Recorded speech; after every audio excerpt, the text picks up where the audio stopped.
one of the key things of being an ethical hacker or a hacker in general, maybe black hat, white hat. By the way, black hats are the bad ones. We'll talk about it later, right?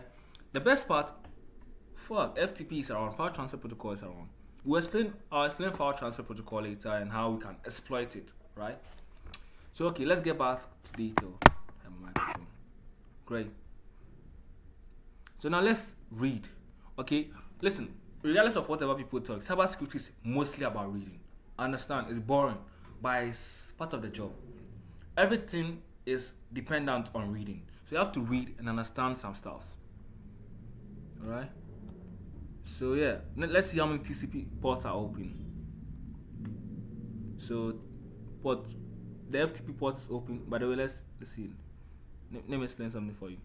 All right. So port 21, right, is open, and then the service is FTP. FTP stands for File Transfer Protocol. File Transfer Protocol is, as the name states, it's just how files transfer in a network. Sometimes secured, sometimes not secured.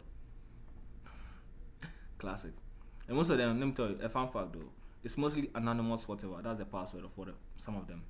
The default password. Username anonymous, password is whatever. Alright, so the FTP is connected to this IP address. Right? So logged in as FTP. No session bandwidth control. Wow. Okay, the second port open, the second TCP port which is open is the SSH port. The SSH port. SSH stands for Secure Shell. Alright, please, as we are progressing, just learn the ports and the names. Right? Then the second one is the telnet. Telnet is outdated though, right? And it's easily exploited. Then port 25, SMTP, sorry. I actually don't know what this one is. I'm going to check it out again. Because everything is just reading. Okay, the SSL layer. Secure shell layer date 25T whatever. Wow.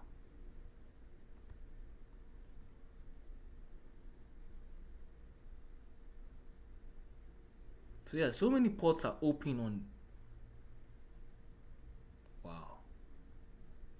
So many ports are open on my Metasploit, which is on my virtual machine, by the way. So you can't really do stuff on it. You can't really hack or whatever. You can't really hack or whatever you want to do to me, right? But the main point is, you see how open my ports are, not necessarily how open my network is at the moment. That's exactly how yours still is if you don't protect it.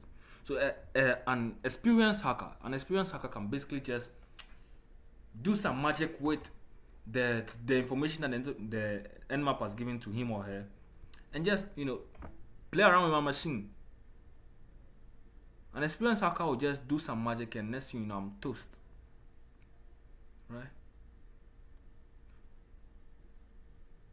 So the more you're learning about cybersecurity, right, then you have to learn how to protect yourself, not just exploiting people. Learn how to protect yourself in your network.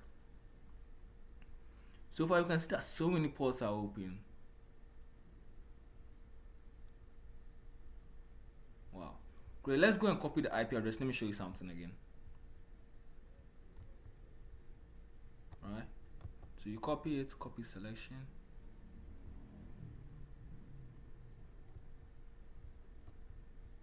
Right. So when you type in nmap and you type in pn, right? PN is in case there's a firewall protecting, that is like, what's the name?